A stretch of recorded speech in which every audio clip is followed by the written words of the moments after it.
C'est-à-dire que si, par exemple, j'ai à l'appliquer tout seul, bon, c'est forcément qu'on aura beaucoup moins de force à une seule main qu'à deux mêmes, surtout quand il va s'agir de nous-mêmes. Je vais pouvoir venir effectuer des demi-tours de cette manière-là. Et si j'en ressens le besoin, je vais pouvoir venir, voilà, exactement comme ici, je vais pouvoir venir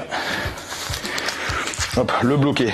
Je peux souffler un petit peu, me régénérer, m'assurer de le saisir à chaque fois à pleine main et d'aller jusqu'au bout de mon action pour pouvoir venir le sécuriser. Jusqu'au moment où j'estime que je suis sur la pose d'un garrot qui est efficace. Ici, la sangle ne permet pas de venir la sécuriser, donc elle est bien à plat et je vais venir fermer ici le velcro. La petite aiguille, la petite horloge qui me rappelle que j'ai à noter le temps ici sur le garrot ou ailleurs en fonction de mes protocoles de travail. Mais ici, le garrot est posé et efficace. Si jamais j'ai à l'appliquer sur quelqu'un, ce même système ici de dés va me permettre de pouvoir venir à chaque fois saisir les extrémités et travailler de la manière la plus efficace possible, surtout quand il va s'agir des membres inférieurs, là où la contraction elle est bien souvent beaucoup plus compliquée. Voilà, on est efficace, on est bien à plat et on va venir sécuriser.